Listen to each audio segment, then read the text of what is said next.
여러분, 한국 남자들이 모이면 제일 좋아하는 이야기가 뭔지 아십니까? 어떻게 아셨어요? 어떻게 아죠? 군대 얘기를 제일 좋아하죠. 자, 반대로 한국 여자들이 제일 듣기 싫어하는 얘기는 어떻게 아셨어요, 이것도? 네. 군대 얘기입니다, 역시.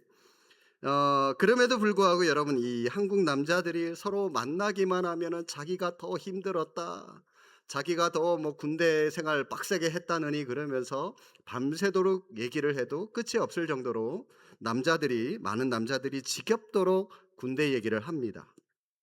왜 그럴까요? 아마 남자들 인생 가운데 여러 가지 경험들이 있었을 텐데 그 경험들 가운데 군대에서만큼 자극적이고 강렬한 그런 경험이 없기 때문일 겁니다. 저 역시도 지금 인생 가운데 50년 조금 넘게 살았지만 제일 힘들었던 때가 어떤 때냐라고 묻는다면 저도 군대 생활이라고 얘기를 하고 싶습니다. 96년도에 이 강원도 속초에 제가 이제 말년 병장이었는데 그때 이 무장공비가 넘어오는 바람에 개들 잡으러, 예, 말년에 쉬지도 못하고 한 달 넘게 빡세게 산을 돌아다니면서 매복하고 그랬거든요. 참 힘들었던 그런 세월이 있었습니다. 잠들만 하면 기상, 먹을만 하면 식사 끝, 쉴만 하면 집합, 움직일만 하면 동작 그만, 놀만 하면 휴식 끝, 정들만 하면 전출, 휴가 갈만 하면 비상, 편지 쓸만 하면 소등, 예, 불 끈다는 거죠. 공부할 만 하면 작업, 이제 좀 편할 만 하면 제대. 예, 이게 군 생활인 것 같습니다. 그런데 여러분, 성경에도 군대 이야기가 많이 나온다는 거 아십니까? 네, 성경은 하나님을 군대를 거느리고 계시는 만군의 하나님으로 표현하고 있습니다. 정확하게 말하면 히브리어로 여호와 체바오트라고 하는 말인데, 이 체바오트는 군대의 주인, 사령관이라고 하는 그런 뜻입니다. 우리 하나님이 군대의 주인 되신다는 거죠. 사령관이 되신다는 거죠. 성경에 이런 표현들이 많이 나오는데 그런 경우에는 거의 예외 없이 하나님이, 자, 그러면 만군의 사령관이면 군인들이 누굴까요? 천사들이죠. 많은 천사들, 천군 천사들을 군대로 부리시는 그런 분으로 우리 하나님을 묘사하고 있습니다. 자, 그러면 성경에 나오는 여호와 체바오트로 소개되시는 하나님이 우리에게 어떤 하나님이실까요? 잠깐 오늘 말씀을 토대로 해서 살펴보도록 하겠습니다. 먼저 체바오트의 하나님은 우리의 보호자가 되시는 하나님이십니다. 우리의 뭐가 되신다고요? 예, 보호자가 되시는 하나님. 8절 말씀 보실까요? 만군의 하나님 여호와여. 자, 여기에 여호와 체바오트라고 하는 말이 나오죠. 내 기도를 들으소서 야곱의 하나님이여 귀를 기울이소서. 하나님을 만군의 하나님 여호와로 부르면서, 자, 9절 계속해서 보시면 우리 방패이신 하나님이여. 만군의 하나님을 또 우리를 보호하시는 방패로 하나님을 소개하고 있습니다. 이처럼 시편 기자는 방패이신 하나님께 보호를 요청하고 있는데, 그런데 여러분, 우리가 하나님의 보호하심을 요청할 때 어떤 심리적인 부담감이 있을지 모르겠습니다. 자, 여러분, 이게 무슨 말이냐면 나는 하나님이 보시기에 썩 바람직하고 썩 강직한 믿음의 삶을 살아가지 못하고 있는데 무슨 염치로 내가 힘들다고 하나님께 도와달라고 도움을 구할 수 있나? 무슨 면목이 있어서 내가 하나님께 보호해달라고 요청할 수 있겠는가? 그렇게 말씀하는 분이 있어요. 저 봤어요. 자기가 지은 죄가 너무 많아서 면목이 없기 때문에 자기는 교회를 못 다니겠대요. 하나님께 기도를 못 하겠대요. 여러분, 목욕탕에 어떤 사람이 갑니까? 때가 있는 사람이 가나요? 때가 없는 사람이 가나요? 때가 있는 사람이 가죠. 때가 없는 사람은 갈 필요가 없죠. 병원도 마찬가지입니다. 병이 있는 사람이 병원에 가는 거죠. 교회도 자기가 죄인이라고 인정하는 사람이 와서 하나님 앞에 기도하고 용서를 받는 겁니다. 죄가 있다는 걸 아니까 더 많이 교회를 오셔야죠. 여러분, 시편 기자가 하나님의 도움을 호소할 때 하나님을 여호와 체바오트라고 하는 이름과 함께 부르는 또 다른 명칭이 하나가 더 있는데요. 8절 중간에 우리가 조금 전에 읽었는데 8절 중간에 다시 한번 보십시오. 만군의 하나님 여호와여 내 기도를 들으소서 하고요. 하나님을 어떤 하나님이라고 부르고 있겠죠? 야곱의 하나님이여 라고 부르고 있습니다. 여러분, 야곱이 어떤 사람인지 다 아시지 않습니까? 야곱은 믿음의 조상들, 대표적인 조상들이 있죠. 아브라함, 이삭, 야곱, 요셉, 요 사람들 가운데 가장 욕심이 많고 가장 교활하고 가장 이기적인 사람이 야곱입니다. 그러나 하나님은 이런 야곱의 기도까지도 다 들어주시고 천군 천사와 같은 군대를 보내셔서 야곱을 보호해 주셨습니다. 아마도 야곱이 그의 인생 가운데 가장 큰 두려움을 느낄 때가 있었다면 외삼촌 라반의 집을 밤에 이제 도주를 하게 되죠.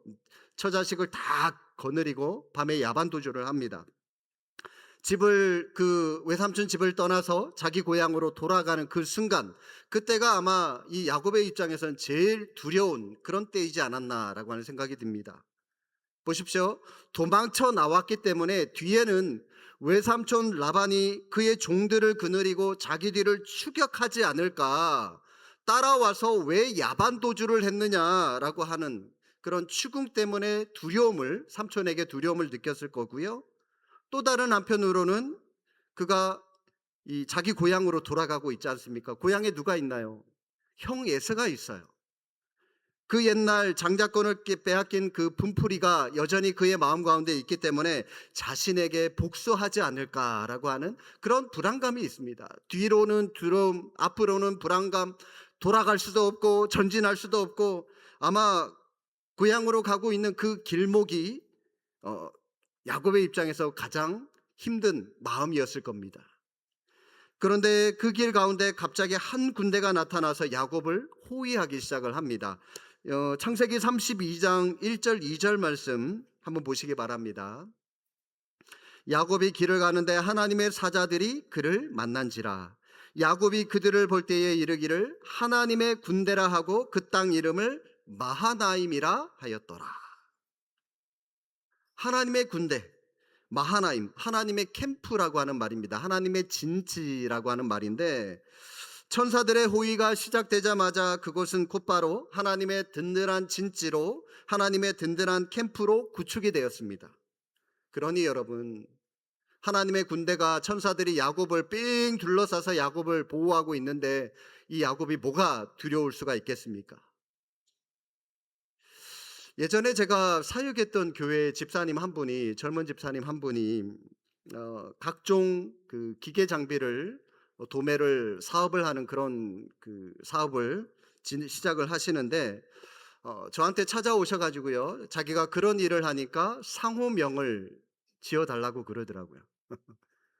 제가 처음으로 이제 이름을 지어줘 봤는데, 그래서 제가 고민을 하다가 성경을 읽으면서 묵상을 하다가 하나님의 군대가 집사님의 사업을 호위하고 든든히 지켜주시기를 원합니다라고 하는 그런 마음을 담아서 마하나임 툴이라고 하는 그런 그 상호명을 지어준 적이 있습니다. 지금 약 한 20년 정도 됐는데요, 아직도 사업을 잘하고 계세요. 번성하고 있습니다. 하나님은 은혜의 하나님이십니다. 은혜가 무엇이죠? 자격이 없는 사람에게 사랑을 베풀어 주시는 것이 은혜입니다.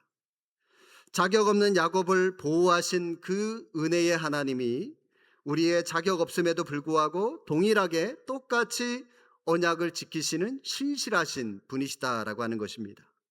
그분의 이름이 뭐라고요?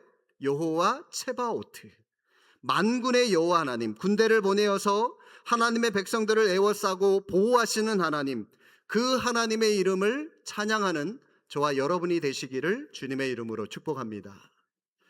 그리고 체바오트의 하나님은 우리의 안식이 되시는 하나님이십니다. 우리를 향한 하나님의 보호하심이 분명히 있다면 하나님께서 나를 분명히 보호하신다는 것을 우리가 확신한다면 그 다음 우리는 그분 안에서 안식을 누리게 되는 겁니다. 평안함을 누리게 될 수가 있는 것이죠. 그렇기 때문에 우리가 그 하나님을 찬양하는 것은 너무나도 자연스러운 일입니다. 1절 말씀 보시겠습니다. 함께 한번 읽어보실까요? 만군의 여호와여 주의 장막이 어찌 그리 사랑스러운지요. 자, 여기도 나오죠. 만군의 여호와, 여호와 체바우트. 자, 시편 기자는 지금 만군의 여호와의 도움으로 주님을 예배하는 장막, 주님의 임재가 있는 이 성전에서 안식을 누리고 있다라고 고백을 하고 있는 겁니다. 그러니까 주님의 장막이 사랑스럽고 좋습니다라고 고백을 하고 있는 것이죠. 아마도 시편 기자는 오랫동안 이런 성전 예배의 축복을 잊어버리고 살아왔던 것 같습니다. 왜냐하면 3절 말씀 한번 보실까요? 나의 왕 나의 하나님 만군의 여호와여 주의 제단에서 참새도 제집을 얻고 제비도 새끼들 보금자리를 얻었나이다. 자, 여러분 이게 무슨 말이냐면 참새, 제비, 한마디로 하나님의 은혜를, 이 예배의 기쁨을 누리기 전에 자신의 외로운 참새, 자신의 어떤 제비, 비유를 해서 지금 그런 모습이었다라고 고백을 하고 있는 겁니다. 그런데 그 누구도 받아주지 않았던 그의 이러한 외로운 영혼을 하나님의 성전은, 장막은 자기를 받아주었다는 겁니다. 이처럼 시편 기자는 만군의 여호와의 품 안에서 참된 안식을 얻을 수가 있었던 것이죠. 그래서 시편 기자는 그가 얻은 참 기쁨을, 행복을 이렇게 표현합니다. 4절 주의 집에 사는 자들은 복이 있나니 그들이 항상 주를 찬송하리이다. 주님의 집에 사는 자들은 복이 있다. 복이 있다라고 하는 말은 좀 쉽게 말하면 행복합니다라고 하는 그런 말입니다.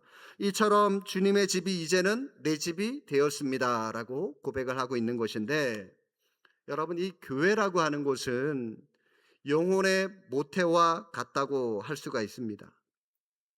초대 교부들이 늘 한결같이 했던 말이 있어요. 어떤 말이냐면 교회를 어머니로 섬기지 못하는 사람은 하나님을 아버지로 부를 자격이 없다. 하나님을 사랑하는 사람은 틀림없이 교회도 사랑하는 사람이 하나님을 사랑하는 사람이다라고 얘기를 할 수가 있는 겁니다. 아마도 여러분 우리나라 역사에서 유머에서 가장 오랜 역사를 가진 유머가 있다면 참새 시리즈일 겁니다. 제가 이 초등학교 때 참새 시리즈, 이 중학교 고등학교 올라가면서 뭐 최불암 시리즈 뭐 이런저런 시리즈가 많이 나왔는데 제일 오랜 역사를 가진 그 유머 시리즈가 있다면 참새 시리즈일 텐데, 왜 그럴까 하고 제가 한번 곰곰이 고민을 해봤더니 아마도 이 참새라고 하는 연약한 이미지가 이 땅의 슬픈 민초들, 우리 백성들의 모습을 상징하고 있기 때문이 아닌가라고 하는 그런 생각이 들었습니다. 자, 60년대의 가난한 시대에 시작된 최초의 참새 시리즈가 있습니다. 전깃줄에 나란히 부부 참새가 앉아 있었어요. 그 중에 하나가 포수의 총을 맞고 떨어집니다. 떨어지면서 이런 말을 합니다. 여보, 내 목까지 살아줘. 그렇게 죽었어요. 가난했지만 낭만이 있었다라고 하는 그런 시대죠. 그런데 여러분 그 내용이 90년대에 와서 어떻게 바뀌었는지 아십니까? 포수가 두 마리 중에 한 마리를 총으로 쐈어요.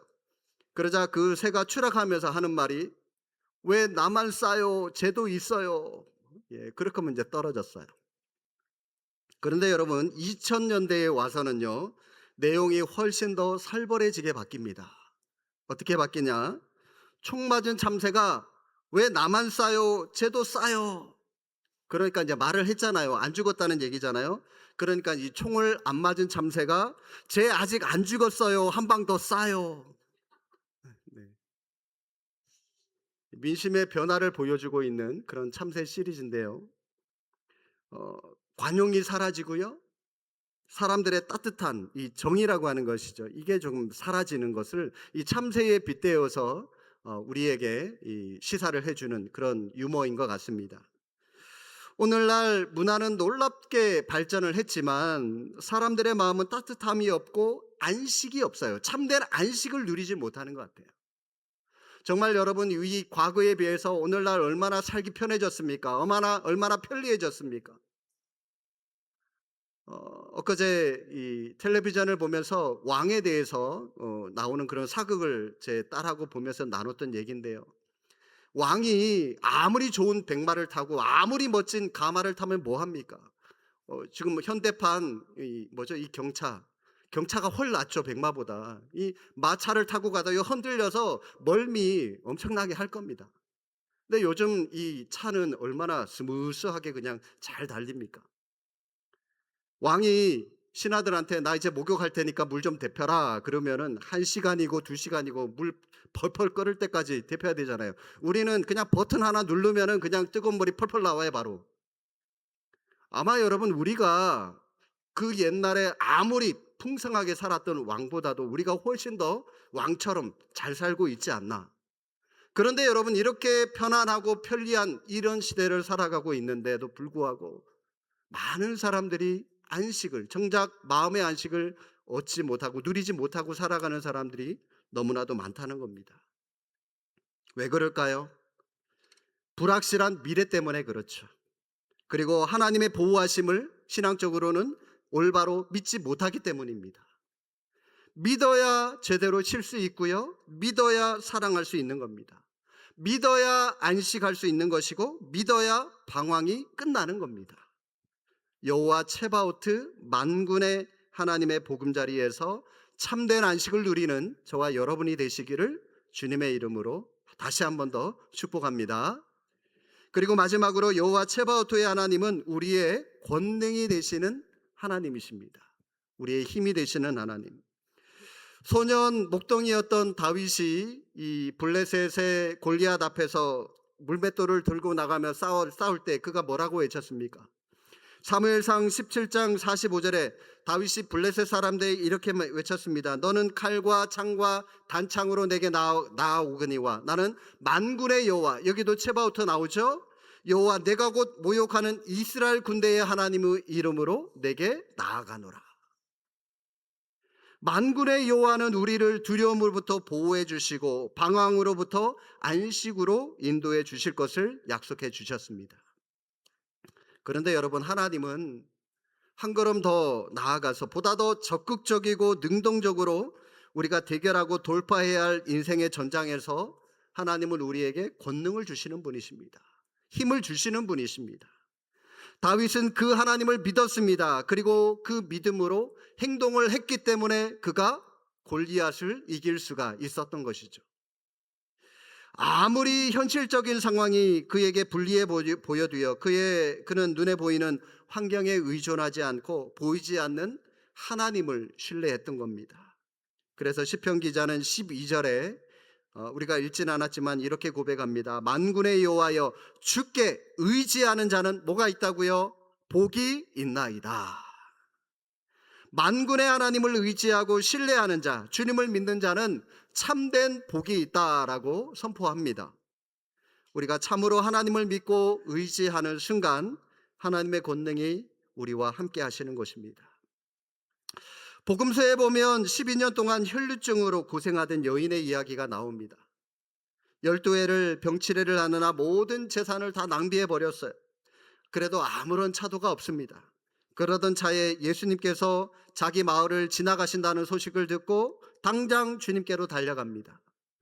예수님의 소식에 수많은 인파들로 넘쳐나고 있었지만 이 여인은 주님을 반드시 만나야 되겠다라고 하는 그 일념 하나로 인파를 뚫고 들어가서 결국 예수님의 옷자락을 만지게 됩니다. 저거라도 만지면 내가 고침을 받게 될 거야 라고 하는 그 믿음이죠.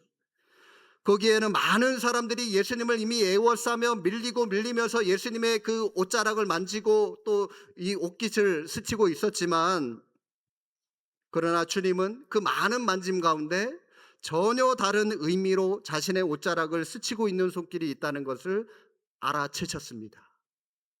이 여인이 예수님의 옷자락을 믿음으로 만지는 바로 그 순간 성경은 주님의 능력이 그 여인에게 흘러갔다라고 말씀을 합니다. 누가복음 8장 46절 말씀 제가 읽어드리겠습니다. 예수께서 이르시되 내게 손을 댄 자가 있도다. 이는 내게서 능력이 나간 줄 알미로다 하신대. 그러자 예수님의 이 말씀에 여인이 고백을 하죠. 나와서 제가 만졌어요 주님. 주님이 이렇게 말씀합니다. 딸아, 내 믿음이 너를 구원하였으니 평안히 가라. 여러분, 이 여인이 믿음으로 예수님의 옷자락을 잡는 순간, 믿음의 터치가 이루어지는 순간, 그 믿음을 매개체로 주님 안에 있던 거룩한 신성한 능력이 그 여인에게로 흘러 들어가서 그 여인이 나음을 입게 되었던 것입니다. 믿음은 이처럼 하나님의 능력을 나타내는 통로가 되는 것입니다. 권능의 주님은 오늘날도 하나님의 능력을 나타낼 믿음이 있는 자들을 찾고 계십니다. 그 믿는 자들이 바로 오늘 이 자리에 있는 저와 여러분이 되시기를 바랍니다. 만군의 여호와의 능력을 경험하시고 이 땅을 담대하게 살아가는 하나님의 용사들, 군사들 다 되시기를 주님의 이름으로 축복합니다. 기도하겠습니다.